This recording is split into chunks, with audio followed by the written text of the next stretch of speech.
माफी और आधार कार्ड तो आप भूल ही गए।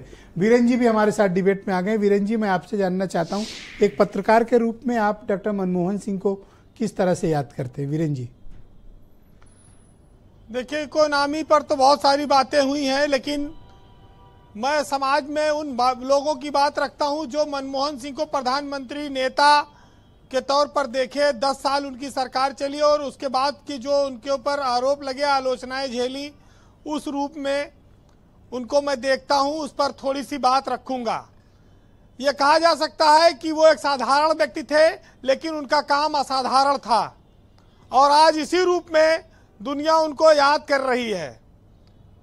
मनमोहन सिंह की जब सरकार थी तो उनको बहुत सारी आलोचनाएं झेलनी पड़ी और उनको विपक्ष, खासतौर से सियासी दल के लोग उनको मनमोहन से लेकर तमाम सारे आरोप उन पर लगाते थे।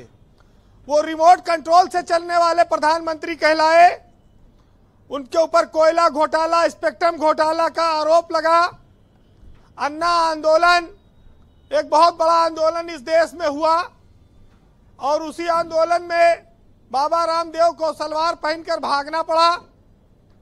ऐसे न जाने कितने वाकये हैं जो ये बताते हैं कि न तुझसे पहले कोई ऐसा था, न कोई तेरे बाद ऐसा होगा। परमाणु बम की जो डील हुई थी, परमाणु समझौते की, यूपीए 1 के दौरान जब उनकी सरकार से समर्थन वापस लिया गया था, तब भी उनको बहुत आलोचना झेलनी पड़ी सरकार बचाने के लिए जो उपक्रम हुए।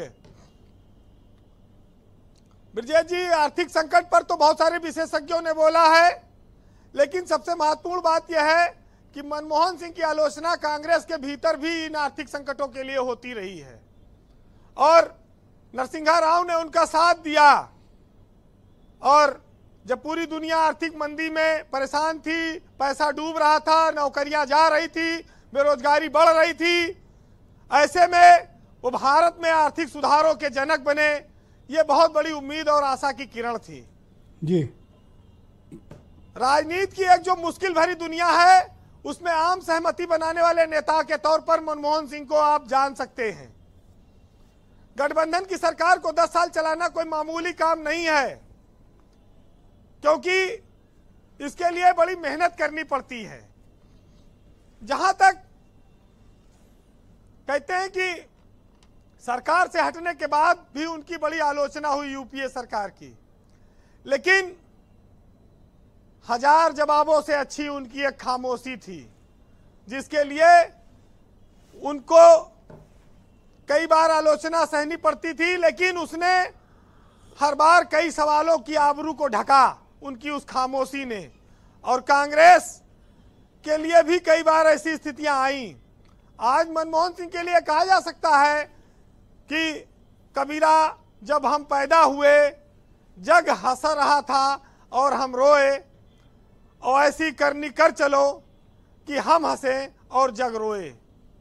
तो आज इस देश में उनके लिए जो शोक का माहौल है वो कुछ इसी तरह का है।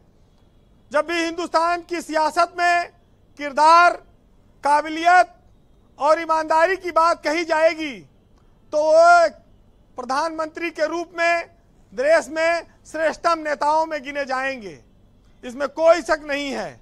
क्योंकि किसी धरती के किसी देश पर कभी बम और पिस्तौल से क्रांति नहीं आई है। क्रांति विचारों से आई है, सुधारों से आई है, चरित्र से आई है और समाज के लिए भलाई के काम करने से आई है। तो इन सब चीजों पर जब मनमोहन सिंह प्रधानमंत्री थे तो पत्रकारों के साथ, मीडिया के साथ उनके रिश्ते क्या थे, कुछ इन लाइनों में भी आप जानिए। वो धीमी आवाज में बोलने वाले प्रधानमंत्री थे। उनका कार्यकाल पत्रकारिता को बुलंद रखता था। उनके कार्यकाल में हर साल प्रेस कॉन्फ्रेंस होती थी। संपादकों को, पत्रकारों को वो मिलकर बैठते थे, टेबल पर सवाल जवाब करने की आजादी थी। उनकी कमियों के बारे में भी लोग पूछ सकते थे। मनमोहन के दौर में आलोचकों को खुलेआम आलोचना करने की छूट थी। विपक्ष और विरोधियों ने कई बार मनमोहन सिंह पर घोटालेबाज होने का आरोप लगाया और आखिर में उनका क्या हश्र रहा, यह अलग बात है। मनमोहन सिंह के लिए लोग कह सकते हैं कि वो सौम्य थे, सरल थे, बहुत पढ़े लिखे थे। निजी और भद्दी टिप्पणियों के बावजूद उन्होंने कभी संयम नहीं खोया। कोई उनको कठपुतली कहता था, कोई उनको मौनी बाबा कहता था, और कोई उनको कुछ न बोलने वाला गूंगा प्रधानमंत्री भी कहता था। लेकिन आज तक उनके खिलाफ जितने निजी हमले, अशोभनीय और अमर्यादित टिप्पणियां हुई, उस पर मनमोहन सिंह ने कभी कोई नाराजगी नहीं जताई, कभी कोई उन्होंने विरोध नहीं किया, कभी कोई जवाब नहीं दिया। तो ये सब चीजें जो सामाजिक व्यवस्था में चर्चा में है वो मैंने आपको बताई।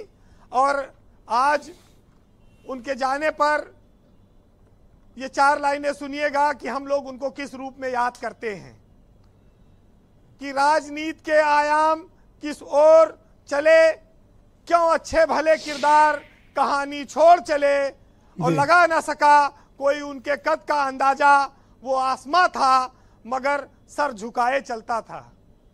बहुत शुक्रिया वीरेंद्र जी, आपका बहुत बहुत धन्यवाद। उनके अपने कृतित्व और व्यक्तित्व और आम लोग उनके बारे में क्या धारणा रखते हैं, आपने इसके बारे में प्रकाश डाला।